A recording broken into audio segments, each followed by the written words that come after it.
my father got caught up in the 80s, man. Yeah. That crack epidemic, that was real. Yeah. For a lot of families, and where I'm from, and I grew up in the suburbs. I grew up in the suburbs. My dad, he worked hard. My mother worked hard. Come from a good family, and that crack epidemic stole people. It stole people to the addiction, and it stole people to the incarceration. And my dad was one of the people that got stolen to the addiction.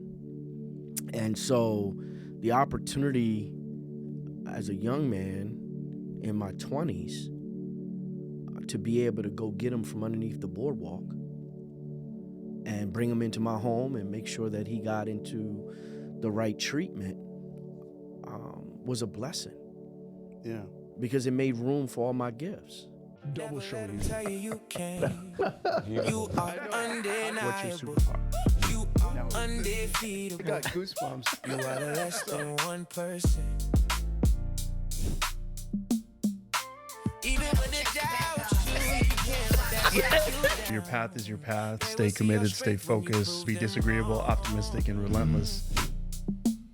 You are the less than 1%. Welcome, everybody. Less than 1%. Thank you for watching. Thank you for subscribing. Thank you for digesting all things underrated, all things, I was telling somebody the other day that my goal in life is to make sure that everybody that feels like they haven't achieved what they need to achieve watches this show, reads my book, digests everything that we do here at Less than 1%. But today I have the pleasure, the honor, and listen, to get this person here was like crazy because he literally, the plane landed, he just rolled into the studio and he's going to roll out of the studio and get back on the plane. So I appreciate him. But welcome to Less than 1%, Roger Mitchell, my man, my brother, Good to our see you, friend, my compadre, actually we were business partners. Yeah, every aspect. We haven't even scratched the surface on the things that we're gonna do. Already right? know. That's it, man. Yeah, but thank you for coming, man. I know you're busy. Nah. But the reason you're busy is because you are the president of the NMA. Yeah, the National Medical Association. Yeah. Man, 126th president. Oldest and largest group of black docs in the country. 1895. Wow. When they wouldn't let us in.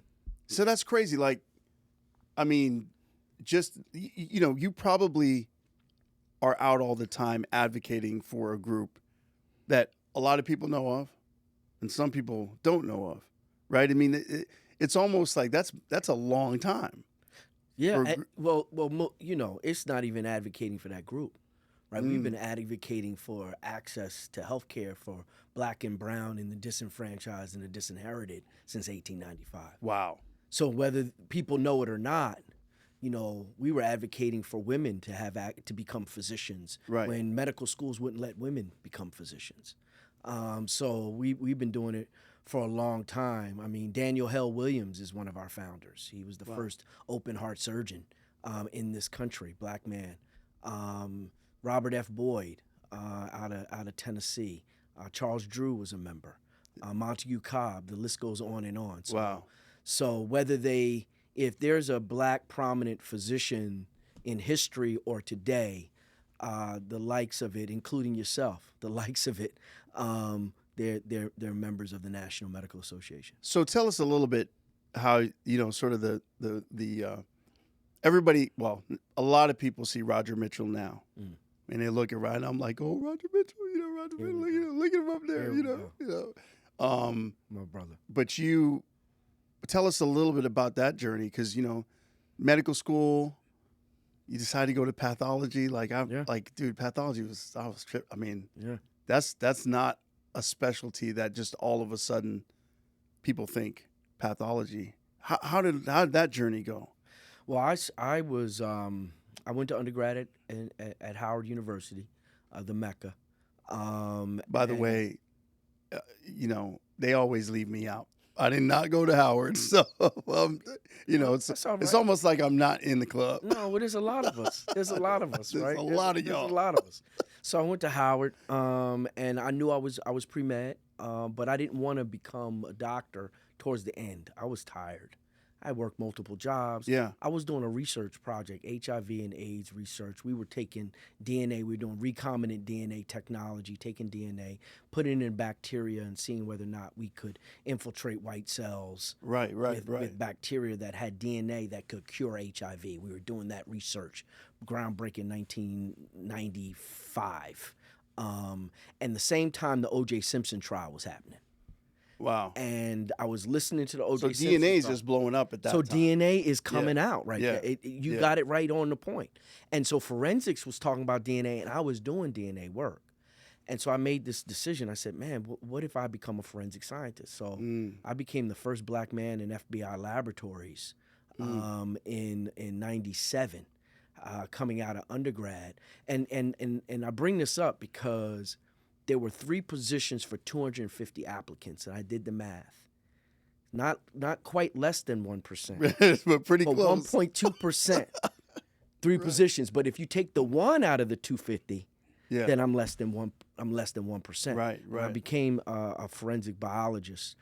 Got exposed to the medical examiner in forensic medicine, forensic pathology, and I left the FBI to study violence as a public health issue as a forensic pathologist. That's what I went to med school to become. Yeah. A forensic pathologist. So that's the origin story of forensic pathology. But that's not the origin story. That's one of the One of stories. them, We'll yeah. get to the origin story in a minute, but Yeah. that's one of the stories. But I mean, I think, I'm confessing something here to everybody. So when I'm in a hotel, and I'm in a hotel a lot, I know you're in hotels a lot. We are all over the place. All over it. But the only thing I watch in the hotel is Forensic Files. Okay. It's the only All right. thing. There you go. Like, right? Like, Yeah. it doesn't matter what's on. Yeah. I'm not watching the game. I'm falling asleep to Forensic Files. Yeah. And that's what you do. That's what I do on a regular basis, and even today, I've been I ran all death investigations for Harris County, Houston, Texas. We did 16,000 death calls a year, 500 homicides a year. I did that for 4 years. I was the youngest chief medical examiner. That's amazing. In 2011, so that's a while ago. When I was the youngest, yeah, that was in Jersey. Yeah. I was the chief medical examiner, and then for 7 years, I was the chief ME in DC from 14 to 21. So. And right now, I do consulting and do a lot of forensic pathology work across the country, across the globe. But specifically, you kind of, and I think this is tied in watching your journey, medical school, obviously, residency, making the decision. Now you're being the ME, lots of different places, culminating in, for some people, culminating in the NMA. But you have been kind of doing that NMA work even before you're the president. I mean, we have your book there, on the stand, but you always have been like, hey, what are we really doing? Can we be disruptive? Actually, let me start. Can we be honest with ourselves? Yeah. And then once we're honest, can we be disagreeable, be optimistic, and be relentless? all the things I talk about to try to disrupt a system that maybe, and I'll just put it out there. Listen, some people don't believe that, you commit a crime, you should be treated any old way. Right. That's the mindset. Yeah.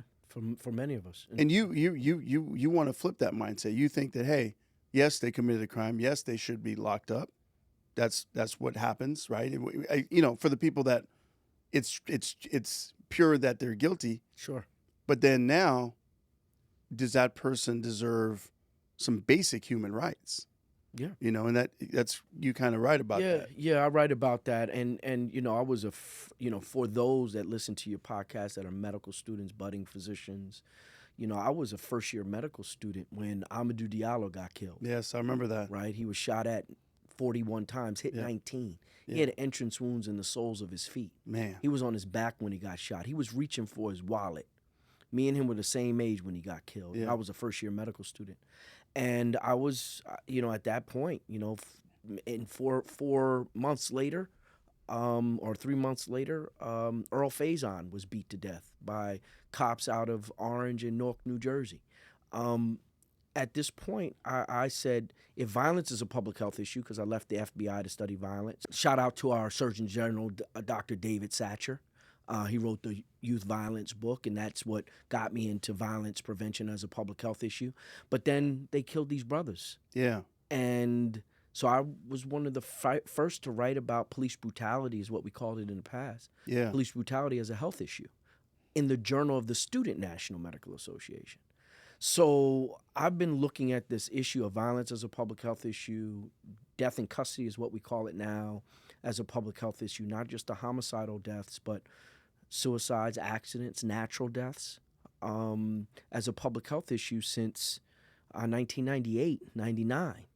And so I've spent my career trying to understand and study from the lens of mortality surveillance. Right? Yeah. What do we learn through the public health surveillance of death? And in the majority of disease processes, we do learn from mortality. How many people are dying from breast cancer? That's the first question you ask. How many people are dying from prostate cancer? How many people are dying from, COVID, right? All these mortality data points, they come to the medical examiner. And we have a unique opportunity to look at deaths from a geography, if we GIS map them.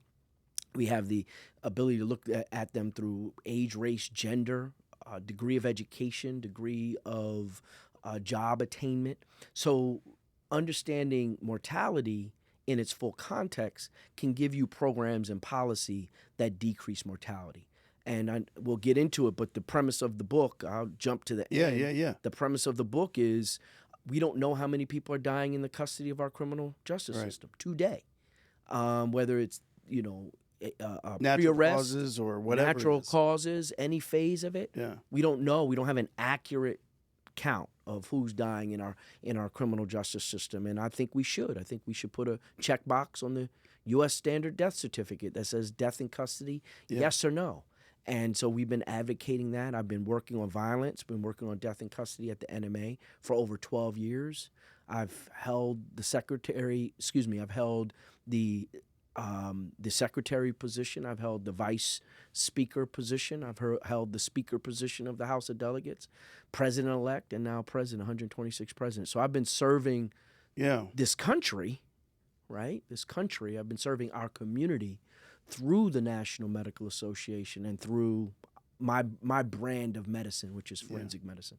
I love that. I love what you said. You said it on Meet the Press. I watched that video last night. Because I don't sleep, so because Nas said sleep is the cousin of death. That put you to sleep, is what you said. No, it didn't. It did not put me to sleep. One of the things at the end, so you know that I watched the whole thing. One of the things at the end that you said, which I think is beautiful, is it's that line of trying to convince people when there's a problem, right? It's the line, and I think the world. Jordan and I, we were talking about this just as pre-show. The world where you raise your hand and say, "Look, there's a problem. Look, there's a problem." And you guys know, thank you for watching, but you will never see a post by me. Oh my gosh, there's a problem. That's the problem. There's a problem. Look at that problem. See it over there. Yeah. What I'll always say is look at that problem, see it over there. And here's how I think we can solve it together. And what you said at the end of the Meet the Press, even though the reporter was trying to push you a little bit into a statement that I think was polarizing, frankly, right? You talked about electing MEs and that sort of thing. You said that this is everyone's problem. This is everyone's problem. This isn't my problem. Of course, I'm part of that community and is near and dear to me, but this is an everybody problem. I think that to me was brilliant because it makes it more than just, I think the idea that you advocate for yourself or your people or your genre or your cohort is great. But if you can convince somebody that community needs their help, that changes the game. Well, the lie is that every black person's poor and every white person's rich. Right. Yes. The lie is that the majority of individuals in jail and prison and come into contact with the criminal legal system are black. Yeah. That's the lie. The reality of it is the majority of individuals are poor and white. Yeah. And poor and white people are dying at the hands of law enforcement. Right. Now, disproportionately, black and brown people as a population, because we make up 13% and make up probably closer to 50% of those that come into contact with the criminal legal system. So it is a disparity within our community. But I mean, I do private autopsy cases for the Know Your Rights Camp. Know Your Rights Camp is the Colin Kaepernick group. They do second autopsies for individuals that die in and around the criminal legal system as we've defined it. And all those people I do second autopsies aren't on black folk. Yeah. You know, I got white old women coming up to me saying, "Thank you for what you're doing in your book because my son died in prison," right? And so this notion that It's one community. That it's one community. It's a diverse community in and of itself. No, it is a diverse community in and of itself. It's like the opioid crisis. Yeah, yeah. It's a diverse community in and of itself. And you know, there was a time when drug addiction was a criminal issue, and then it became a public health issue. Well, it's time for death in custody to become a public health issue and no longer a criminal justice issue. I say it all the time, Moo, that you know, jails are just big hospitals with safety concerns. Yeah. Invariably, there are individuals in there that have some type of disease process. And if there's a Medicaid inmate exclusion policy where our Medicaid laws do not extend to those that are incarcerated, then as many jails and prisons there are in this country is as many healthcare systems that you have. Right. And can you imagine that? You're just making the problem worse. You're making the problem worse if there's no standardization. Yeah. There are jails and prisons in this country that don't have an electronic health record. Yeah. The majority don't. Yeah. You know, they're on a paper record if they have an Excel spreadsheet, right? And how do you create preventative structure? If people are going to be in jail for 50 years, don't you need a regular continuum to check their prostate, Right. to check their colon, Right. to test them for hypertension and diabetes, Right. especially with the food that's being provided there. But that regular cadence of what we know leads to better health outcomes doesn't exist within our criminal justice system. And to your point, people are like, well, they committed a crime. But the reality of it is the majority of people that go to jail or prison get out. Yeah. And they're going to and it's going to cost the health system anyway. That's If we don't provide, you know, at least the very basics of prevention, as you mentioned. That's right. You know, so to switch gears a little bit, because I write about this in a way that, in a very Canadian, in a very way. I think it's a Canadian way. But listen, I know a little bit about, you know, what you call police brutality. For me, I think it's like, okay, misperception, putting people in boxes, right? I mean, you know, I write about the episode I had in college where I got choked out by the police. Wasn't you know, I called them, you know, somebody was attacking us. I called them, choked out.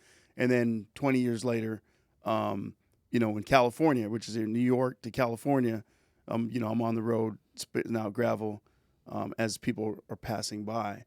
And so a lot of people know those stories. But there's something there, right? The Amadou Diallo story, you know, Malcolm Gladwell, who was on the podcast, we talked about it.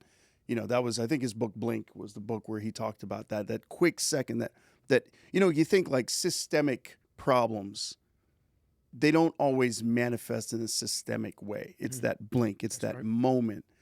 And I think that when you look at a lot of that, especially related to death in custody or some of these terrible, terrible cases like Amadou, in that moment, what do you think's going on with people? What do you think that, you know, if you had to take your, you know, your forensic pathology lens and apply it to somebody's psychology, what in that moment is going on? Well, it's fear. I mean, it's fear. It's othering. Yeah. It's lack of connection. Yeah. It's not providing the benefit of the doubt. It's training. It's how those systems and your upbringing. It's what happened to you the week before. Yeah. Right? So, Yeah. you know, when I was at the Bureau, I got trained in post-traumatic stress disorder and critical incident stress management. That's what made me see violence as a public health issue, along with David Satcher's book. And so I used to help law enforcement, FBI, if they discharged their weapon, then they would call EAP coordinator, which was, I was in that role as an EAP coordinator. And I would provide support and get them to someone that could support them. And in that, I learned violence begat violence. And in that post-traumatic stress is that fear, right? And so not every law enforcement officer that engages in this type of activity is fearful. And not all of them are racist. Some of them are fearful and not racist. Right. And some of them are racist and not fearful. But at the end of the day, the othering of other people, Yeah. us against you, will create an environment in that blink, like you said. I told you to reach for your wallet. Right. And now I'm reaching. Right. And now but all I'm of a still sudden, scared of that act. I'm still scared of that act, right? Yeah. And we create such simplicity. Yeah. Because our minds as humans require us to create these silos These- and create right. create these false kind of divisions on how we can understand this phenomenon. But I'll tell you this: we can't know as much about it as we should if we're not counting him. Yeah. If we're not, you can't learn as much about prostate cancer if you're not looking at all of the Everybody. ways individuals are dying from prostate cancer. There is no way that you can study prostate cancer and not have an understanding of how people's biology and their social environment is leading to better or poorer outcomes.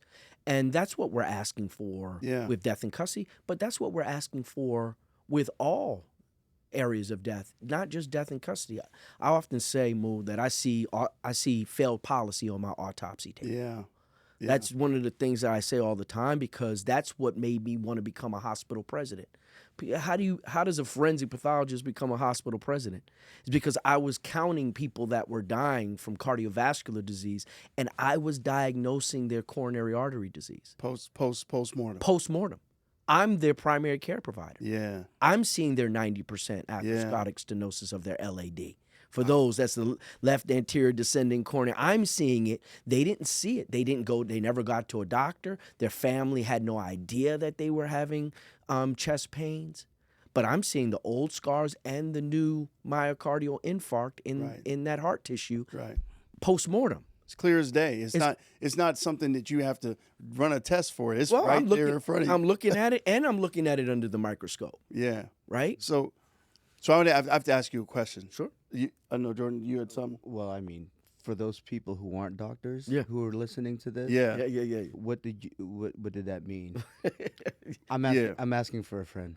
Yeah. Well, I mean, doctor. Doctor. So doctor. So at the end of the day, when the way we have heart attacks is because we don't have enough blood that gets to the heart tissue. Right. And that is because of a clogged artery.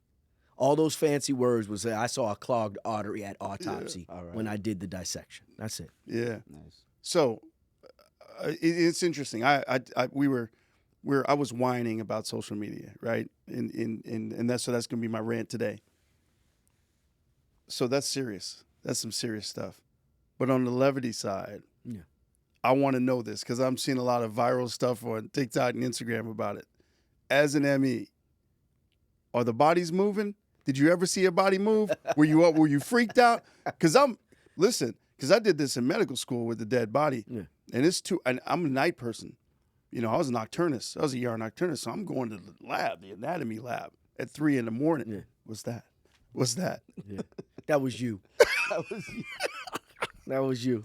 Ain't nobody moving. Ain't nobody moving. Sitting up. You know, they got a viral. But you know, I can. There is a aura around people, around some people, and other people don't have it. Like I've been in rooms and it's a dead body, and that dead body feels sleep to me, not dead. Really? Wow. So I've been, and then there's others that, you know, there is nothing, but there are. You ever walk in somebody sleeping? Yeah. Well, they're sleeping. You didn't even see their chest move, but you know they're sleeping. Yeah. Right. Feel their presence. You feel their presence. Man. I've been in rooms where the body had a presence, but no body's moved on me. No. Okay. Well, see, we started something levity and we got something real deep. Yeah. Well, I'm deep. You're deep, dude. So. I'm a funny guy, but so listen, man. no joke. Let's talk about this. I want to ask you the question that I ask everybody, but before we get there, because we were kind of talking about some things pre-show, And you were giving me a hard time, as you normally do. Yeah. And as my brother, you challenged me and give me the opportunity to be all of me. And I've been struggling. I told you I've been struggling. I've been struggling in this world where going back to medical school, even pre-medical school, you know, like I've always had this compulsion to just try to do things differently, try to impact differently. Yeah. It's manifested in lots of different ways, Sure. right? You know, the rapper, the basketball player, the students, you know, the physician, and now this physician leader.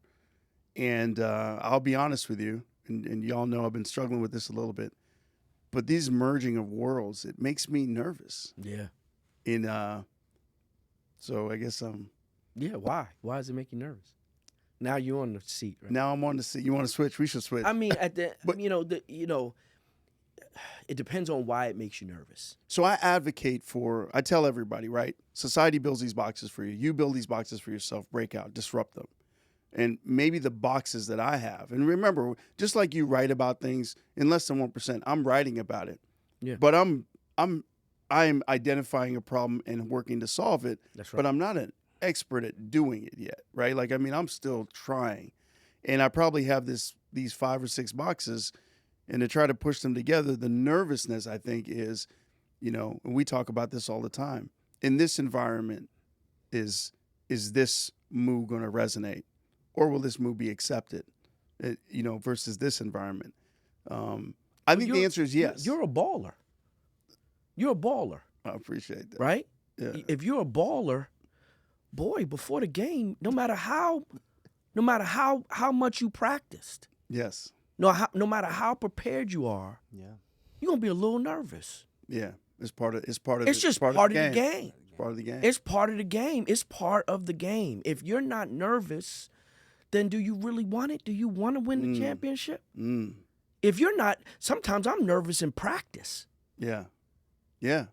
I'm working on a case right now of a homicide that they're consulting me, and while I'm working on the report, I'm nervous, Yeah. Yeah. Yeah. right?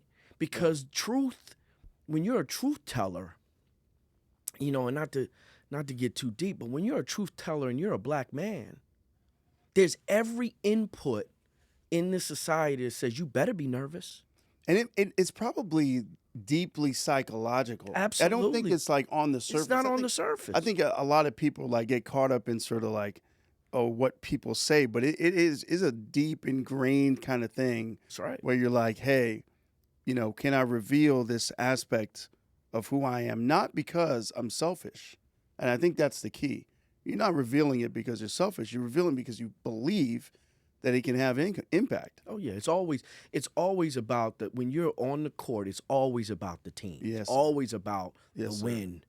It's always about, you know, it's the difference between somebody that's gonna dive on the floor for the ball in the first quarter to make sure it doesn't go out of bounds versus the one that's waiting for the game to be tied to do it.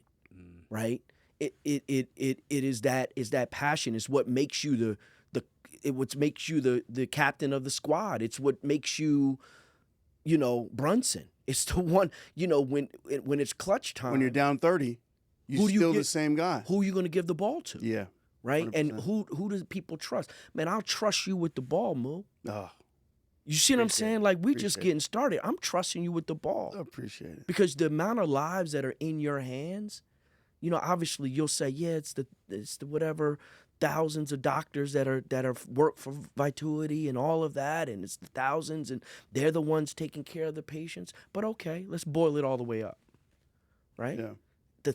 I mean, millions of people that are being served, right? I gotta trust the ball in your hands, and I don't think there's anybody in the country that we can trust with the ball in your hands than the two people here. We got the president of the National Medical Yeah. Association, represent 50,000 black doctors in Wow. the country, and we got the leading CEO of the best and brightest group of physicians in the country, sitting at a microphone, Yeah. Telling the world. telling the Telling the world, world. how nervous we are. Yeah. How You nervous better we be are. nervous.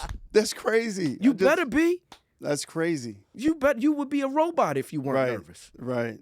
Yeah. It just speaks. I am thoroughly uncomfortable at this moment. Just letting y'all know. But that's deep. That is deep. You know, and obviously you helped me in this moment. Continue to help me. We're gonna do amazing things. We're going to the NMA conference. That's right. That's gonna be exciting. But you've also helped other people, and you've helped a lot of people in different ways. Some beknownst to you, some unbeknownst to you. So I want to play this clip. Because this was the most powerful. You know, my night shift last night, just devouring everything. Roger Mitchell, Dr. Roger Mitchell. Yeah. Let's play this clip. Right. You say your dad was in and out your life. Do you have a relationship with him now? Oh yeah. My dad is actually one of my best friends now. Yeah. My dad is clean. When I was about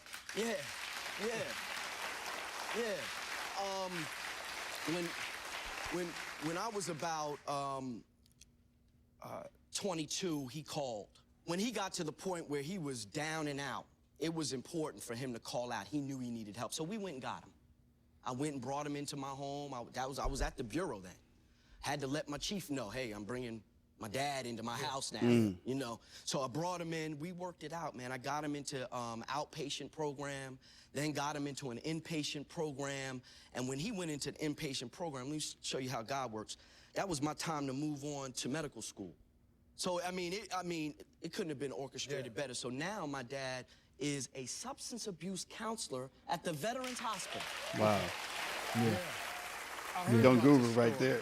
So I had to bring you on. I was 'cause young, love, boy. I was stories young. like That was a long this, time ago. About redemption and everything. I love forgiveness. I love people who stay with it, who come back. From his dad to his co-workers, Dr. Mitchell has touched many lives. And when we come back, someone is here to offer their big time thanks. You touch somebody's life, and you may not understand the impact you truly have. When we come back, we're going to find out who that mystery guest is. And I know you don't like surprises because your wife told us. That's right. That's right. So I'm sitting out. I'm trying to chill out on it. Well, you're looking crazy right now. We'll be back to find out who it is right after this. Talk about being nervous. Yeah. But this is a big surprise. Were you surprised? Yeah, I was, man. Yeah. I was, man. Yeah. I was. Let's see what the surprise is. Folks, I'm back with New Jersey's Regional Medical Examiner, Dr. Roger Mitchell. You And so before the uncomfortable break, I right told here? Dr. Yeah. Mitchell You see me, that right? He's done so much for so many people that one of those people wanted to say thank you. So it's really time to find out who it is. So, no, you don't like surprises, but here we go. Let's have our mystery thank you guest come on out. Man. Yes, sir. Yeah. That's senior right there. It's tough. That's senior.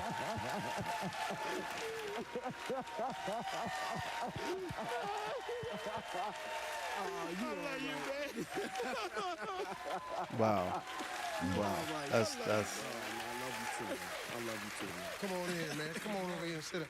Now, Dr. Mitchell, who is this man right here? Man, this is my father. Can you see the resemblance? Roger, I just want to take this opportunity to tell you I thank you. I thank you for not giving up on me. Yeah. I thank you. I thank you for being there for me. I thank you for being my best friend. I thank you for all the things you inspired me to move on. I heard you before telling that I was an addiction counselor, but I've even moved on from there because of you. You made it one way, and now I'm a licensed certified addiction counselor level 2. Level 2. Yeah, that's right. If it wasn't for you in my life, you just stood there and you waited until you knew that I was on the right path, and you went back to school. That's right. I love you. I love you too, man. I'm just trying to pour all the tears out of you. What we doing? Right here. Amen. So, Wow. Look. It's tough. You got Steve on that one. Man, look at him. You got Steve on that one. okay, so hearing your father, how does this make you feel? Listen, you know, it's important for people to understand. Jordan. Let me hear from the man himself. Let me hear from the man himself on that one. So, I mean, that moment. So, I mean, you know, like fathers. Like we can go into the whole Yeah. thing. Our fathers, and you know how you know as kids they are built in our minds. They're built a certain way in our minds, and as we get older, we see the frailty, and in that moment, man, how did you feel? Like what was going through your mind? And you it almost looked like you were trying to hold it together because you were on air, but Yeah, you know, my father got caught up in the 80s, man. yeah, That crack epidemic, that was real yeah, for a lot of families. You know, and where I'm from, and I grew up in the suburbs. You know, I grew up in the suburbs. You know, my dad, he worked hard. My mother worked hard. Come from a good family. And that crack epidemic stole people. It stole people to the addiction, and it stole people to the incarceration. And my dad was one of the people that got stolen to the addiction. And so the opportunity as a young man in my 20s to be able to go get him from underneath the boardwalk and bring him into my home and make sure that he got into the right treatment was a blessing. yeah. Because it made room for all my gifts. That's why I'm fearless today. I've seen too much. But that's an abnormal response. Yeah, but it's Right, not. to- But it's not. Yeah, I mean, what I'm saying is not. I should say not abnormal, atypical. No, but it's not. Yeah, Right? tell me. Even some of the men you talk about in your book, right? Even some that they're great because Of that. their circumstance. Yes. There's more stories about kings that had no fathers, Yeah. or athletes that go on that grew up from humble beginnings than there are not, right? Yeah. There's something about the soil of struggle Yes. that leads to excellence. Yeah. More often than not, yes, some of it leads, and I had opportunities where I could have gone one way or the other. I think we all have. Yeah. No. I was on the one way or the other. I was down down the way. I was like, oh wait, let me back up. Let me make this U-turn. Right? Because that's what happens. But I'm who I am, not only because of my father's fall, but his resurrection. And that's the truth of both fathers I have. Yeah. You see what I'm saying? And also my mother and the family. So my father, we just celebrated my first Father's Day without him. Mm-hmm. We talked about that in D.C. Yeah. So, this is what we're doing here. And for those that listen and are looking for inspiration, there's inspiration in your own life. Yeah. There's so many of us that were told we couldn't do it. I'm one of them. You're not going to be good enough to do what you said. I remember in my first year of medical school, I just told this story at a graduation that I just gave, right? A commencement speech this past week.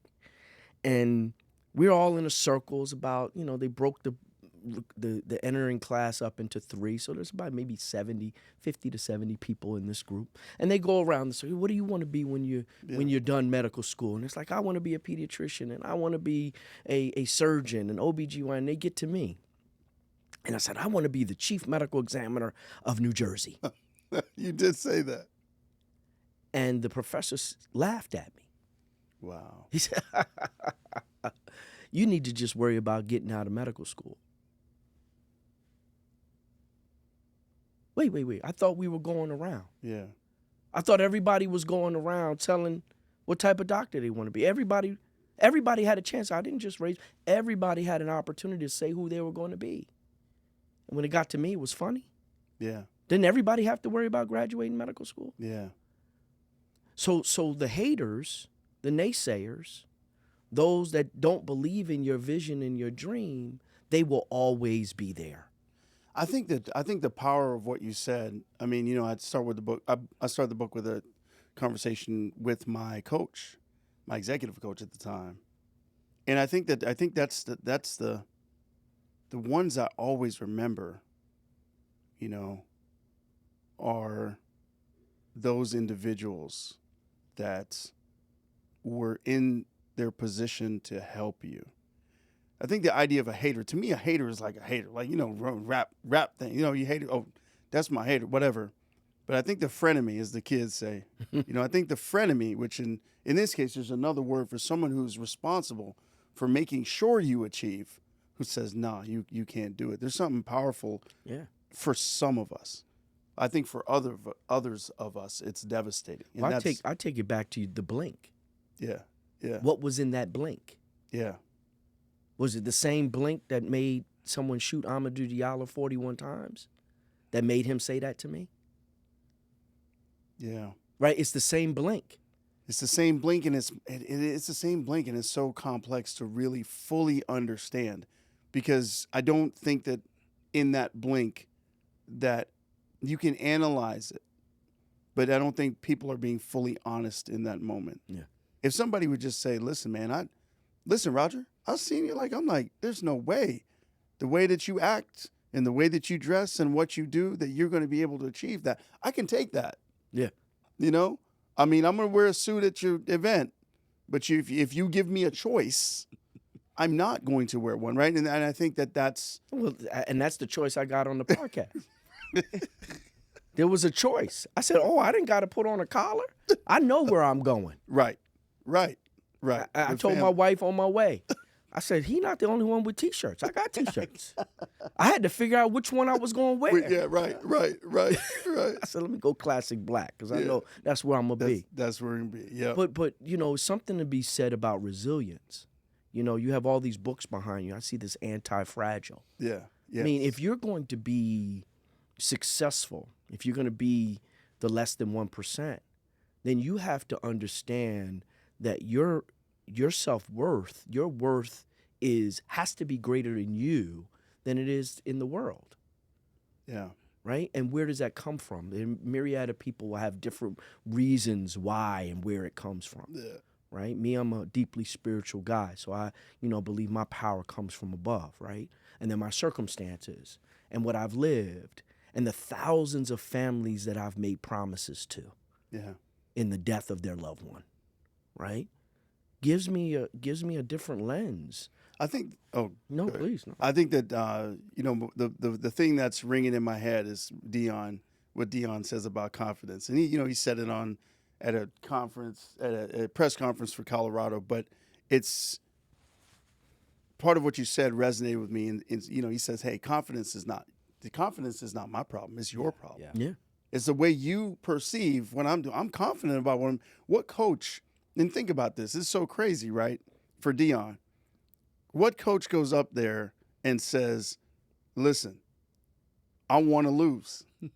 But when Dion says it, it's a problem. That's right. For people. And that's why he said it's not your problem. So to your point, I think that the permission that you gave me, even though I'm fearful or a little anxious of it, which is appropriate, is to merge all of who we are into maximizing the most amazing performance that we want to get out of this short time that we're here on this planet. And if you're not doing it authentically yourself, yeah, it's hard to sustain. You can't sustain it. It's hard enough. Yeah. To want to be great and to be great for other people and to be other-centered and committed to other people and conscientious and complimentary and compassionate. All the things that make you a promise-driven leader, right? That's hard enough. And if you have to do it with some falsehood, yeah, right? And that's not to say not to be easily entreated. The word says, you want to make sure people are comfortable with you. Right. You want to help them right. Get your message and understand their own potential, right? In whatever problem that you're solving in that moment. And there's times to be righteously indignant, right? There's times for everything. There's seasons for everything. But boy, if you have to do it not yourself and do it in a monolith when we are a complex, to suggest that we have all the organs and all the cell systems in our body, and then suggest that we have to be one thing, It's terrible. you can't. It's Yes. impossible. The Yes. people that are struggling to be one thing are the people that are probably the most miserable. Yeah, I see it. I see it every day. Yeah. And we see it not only in the worlds that we have colliding, entertainment, sports, music, healthcare, but I see it especially in people in healthcare because there's this structure that we think that we need to live in to be able to have impact. You mentioned so many things today, and it's the time for the question. We probably got to get a little razzle dazzle on the question.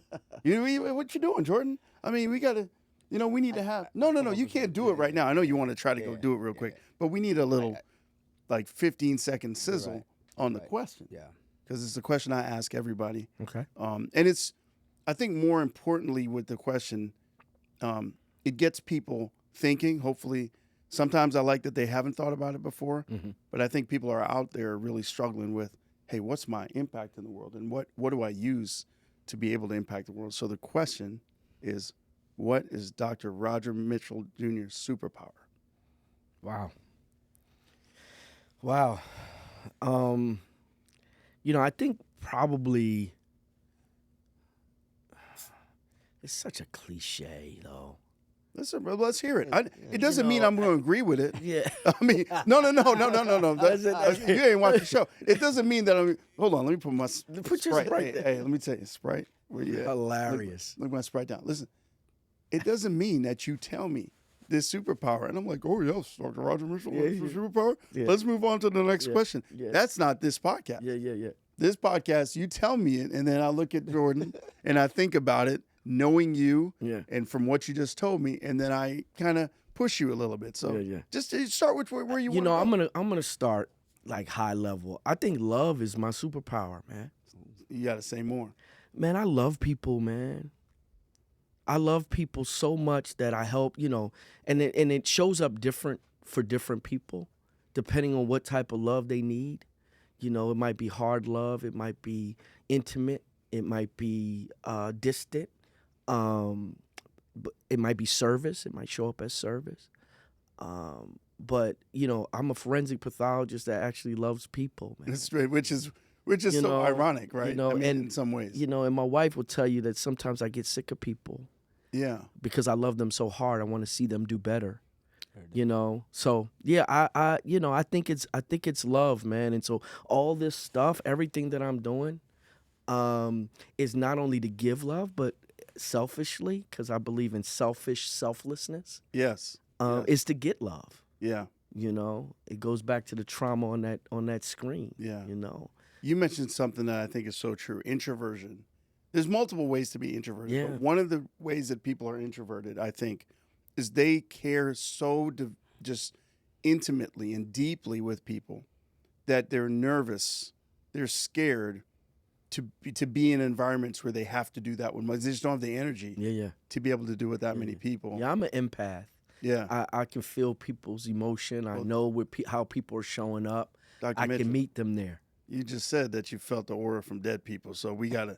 I mean, is there more to this story? That's crazy, right? I think I might have said that first time ever in your breaking news. This is a first time. They're coming to get me. That's the other question we say. That's the other time ever. It was the medical board. You know, call the show. Sorry. Yeah. You got to take your license. Whatever you have licenses are. So listen. So we're gonna go with love. I feel you. I'm not gonna push. I think there's more to that. Yeah. I think there's more there. I think that's more of a catalyst. I think it gives him energy, but that's not totally my definition of superpower. Yeah, it's but for me. But it's okay. It's okay. I'm gonna let it rest, and we're gonna make the call, because we're gonna have you call somebody else, and see what they say. Your superpower. Wow! All right. So now we're gonna. All right. Let's see. But I gotta call him with the earphones on. Yeah. When you talk to him, you just talking to the mic. You can just leave it. You don't have to put it on speaker or anything. Okay. Yeah. Just talking to the mic and we'll hear. All right, let's see. See if he answers.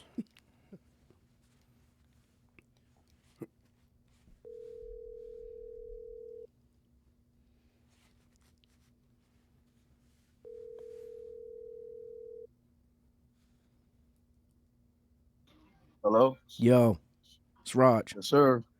What's Yo, up, bro? I'm on they got me on this live podcast. Moo Tomlinson, less than 1%. This is G. This is my oldest friend in the world. Known each other since we were 9 years old. G, can you hear me? Yes, I can, very clearly. My Awesome, brother. Awesome. Hey, this What's is Moo. happening? How you doing? How you doing, Mr. Moo? Good to meet you. Is it okay to call you G? Yes, sir, absolutely. Okay, because I know you and Roger have some history, so I don't want to be disrespectful. Nah, we all, man. Let's do it. Let's do it. So we have a question for Roger that we asked, and then what we asked him to do is say, hey, call somebody that knows you well, and we're gonna kind of see if he's just blowing smoke, or if he's really answering the question deeply. And so that question for you is, what would you say his superpower is? You got a lot of those. Since we've been kids, you got a whole bunch of them. He's an Iron Man. He's an Iron Man. And what I mean by that is that he carries all of the elements of a man. He's a great father. He's my best friend in the whole wide world. He's a great, he's a great friend. He's a great parent. He's just great all around. All around. He's a great doctor. He's a great communicator. That answers your question. Does it answer it? Listen, it answers it for me. You know what I mean? Yeah, So tell him what you said your superpower. So G, I said my superpower was love. That I just give a lot of love and different types of love in different situations, but I think the overarching I said was love. So, they trying to see whether or not you knowing me the best, if that makes sense to you. Yeah, it does. I mean, love, yeah, but I mean, all of those things that I said pertain to that. You can't do all of the things that I said without love. Right. So, yeah. Okay, I'm sorry I didn't say the word love. Apologize. What's the next question? Hey, he wanted the next question. Yeah. Okay. I got one for you. Get to me. Yes, sir. Now you have to understand this is going to be, all over the world. So, but to the degree you can expose, This is going to be all over the world, G. to the degree you can expose Dr. Mitchell, tell us something a little embarrassing that. Oh, come on, y'all. Oh. Okay, how about this? What's his stage name? What's his stage name? Yeah. Hey, bro, what kind of question are these? Huh? What's his We didn't rapper talk name? He about said this. he's a rapper. I want to know what his rapper name. He did not say he was a rapper. The rapper name? The preacher. I don't know. The preacher. The rapper name? Let's go. That's Nah, good. Let's That's go. good. That's good. You see, Oh, hey, this is yeah.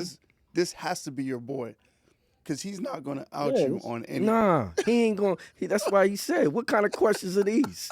I'm not embarrassing my that's brother. We don't do that from where I'm Absolutely from. Absolutely not. He didn't even flinch. No. Absolutely not. And I will not. Who was this again?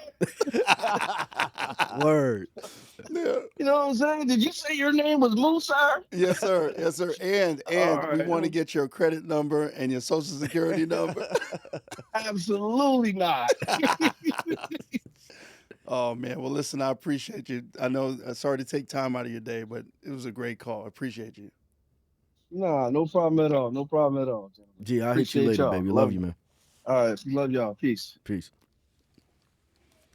That was awesome. Iron Man. Iron Man. I like that. Well, wait. Before we get to that, he didn't flinch. No. He didn't flinch. He didn't flinch. No, sir. He was like, nope. Who are you? Who are you? What's your name? What's your name? What? Did What? you say your name was Moose, sir? Yeah. That's it. Didn't No. flinch. No. Didn't flinch. Because I got too many secrets. Yes. And I know where to put them. Listen, he was. I Listen, put all my secrets dude, with him. There you go. And my wife. That's a good he way. he was about to take 25 to life. 25 to life. I told you. 25 to life. We known each other for 43 years. That's amazing. That's amazing. 43 years. That's my oldest friend in the world. That's amazing, man. Yeah. Sorry. Go ahead. No, I Jordan. did. I just said it. Iron Man. I like that. What do you think about that? Well, I've been there for him. Yeah. And he's been there for me. Yeah. I think the work that we do, Moo, and again, we're having conversations about me, but this work, it requires you to be relentless. Yeah. It requires you to take shots. Yeah. You know, I've gotten death threats for the work that I've done on Which is death in crazy. custody. You know, you have to be willing to do the work. Yeah. And there's been sleepless nights. There's been sleepless weeks, right? And but it's not the great thing about the work that you do in the book that you've put out in this podcast is that you're pulling together people that have very similar characteristics. Yeah. And when it's all said and done, and you write the next book, right, from the podcast, you'll be able to say, "See, this is what I told you." Yeah. Successful people that are other-centered, there's particular qualities, and part of that is being able to show up for your friends and family and community and I think and all of the you above. hit it, man. I think you hit it. You're the first, well, maybe not the first person to recognize it, but definitely the first person to really audibilize it, to really say it, which is, yes, I'm in healthcare. Yes, I'm a CEO of amazing. Vituity is an amazing partnership. I would never be in the position or have the platform I have without Vituity. There's no pretense about that. Yeah. But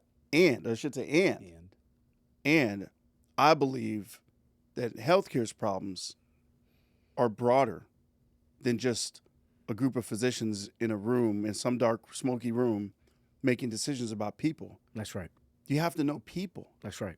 We have to do this. Well, community is. I mean, that's the whole point, right? Yeah. Is that health and healthy outcomes is more about zip code than it is about your DNA, right? Yeah. And it's more about relationships than it is about anything else. I've never had somebody sit across from me and tell me that they figured everything out. No. People are always striving to get better, striving to do more. And I think I appreciate you identifying that. This is something we try to strive to do, is bring people on here who really have a story, a less than 1% story, but are now trying to take that and take it to a whole other level. Absolutely. So what next, man? So you've done all of these things, everybody go digest Roger Mitchell Jr. If you just put it into YouTube, you'll get all the different things that you've been on. I didn't do justice to all of them. We could have been here for 6 hours playing every single clip, and the impact you've had. But now, president of the NMA, we were talking about this in the elevator as you were coming up here, and I said, Roger, this, I know that you've been on this journey since medical school with the NMA, but this particular president of the NMA, the role that you have, it's a year role. And you've done so much in that year, but that year is closing. It is. What's next? What TV show am I going to see Dr. Roger Mitchell on next? Well, the great thing is that NMA, we've been working on trying to get check boxes on local state death certificates, because the national death certificate is not ready for that checkbox yet. And I just found out last week that Delaware has passed the checkbox for the Delaware state death certificate. Passed their House and their Senate, and it's going to the governor's desk. So we are at this point very hopeful that will be the second state, because D.C. has it on its death certificate, a checkbox on the death certificate that says death in custody, yes or no, so we can start capturing that data. And I bring that up because I think my next phase is I want to start my own center, center of excellence. Yeah. I'm having conversations with some academic institutions on where we're going to land. I'll have to come back on and announce once I got that deal done on that next location. But I want to teach the next generation of medical students and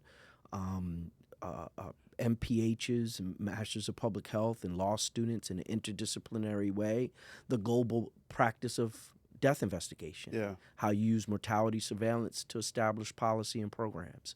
So I want to teach it. I want to create this environment where we're researching and using data to solve problems and so that's the next phase. You got to get into my deep psyche, so it gives me the opportunity to challenge you a little bit. I think that's great, but you have an ability to connect very broadly, and I don't know if that's your superpower, but that's what we all see outside looking at you, and your ability to connect within healthcare and those, the NMA, and obviously when you were the president of Howard University Hospital, and you do that well, but your ability to connect and to connect cross industry is amazing. The impact, the ability for us to go to, to talk to kids that are rapping, to talk to kids that are, playing rock music or acting, or kids that are, like you said, doing law or deciding to go into business, right? I think that's the next level of really change management. It's not just, I think, the criticism of both you and I'm sitting here as the teacher and the student in this regard, is that we feel that our impact is in a niche.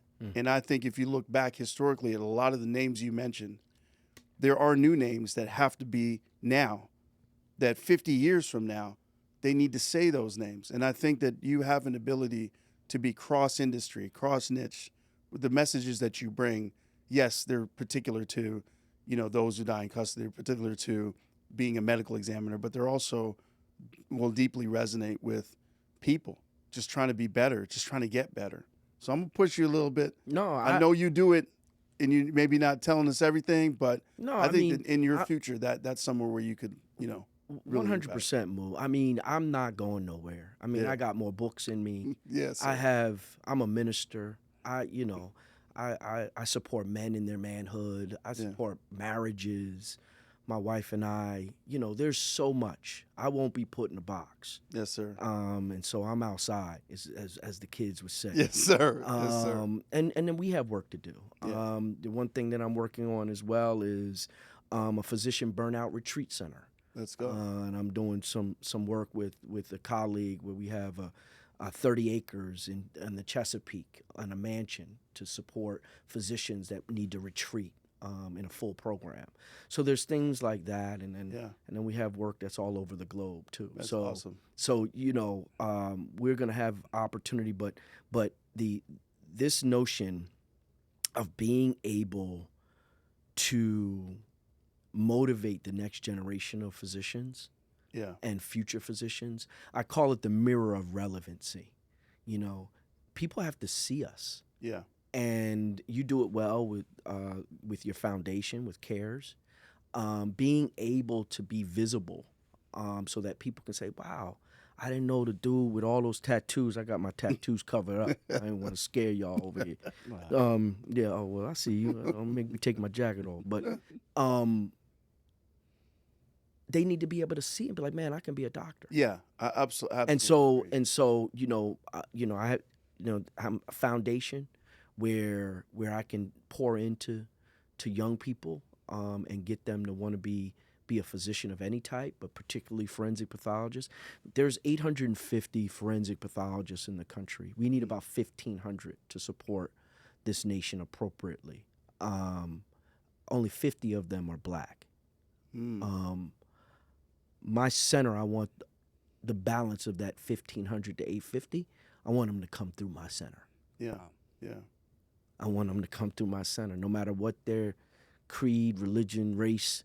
I want them to come through my center to become forensic pathologists. I want them to learn the way. That's awesome. And so, complete with a podcast. I might steal your producer. Let's go. You know, Let's complete go. with the Let's news. go. You know, the whole thing. So not small at all. Yeah. Not small at all. So understanding that people are watching this, you know, the type of people that feel underrated, people that feel like someone has told them, hey, you can't. What would you tell them? Your final thought for people out there in the less than 1% universe. Man, wait till they get a load of you. Wait till they get a load of you. Do the work. Yes. Grind, practice, be in the lab, be the best. Because when they turn their eyes on you, and it seems like it was such a surprise, you know it's never been a surprise, because you've been doing the work, and the people around you is like they've been waiting for you. Yeah. Overnight success is only for the people that weren't there.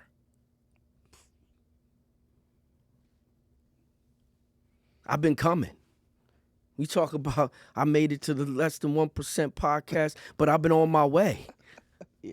It ain't just happened. I ain't just get the phone call. Right. We've been in boardrooms together. Yes. We've been doing deals together. 100%.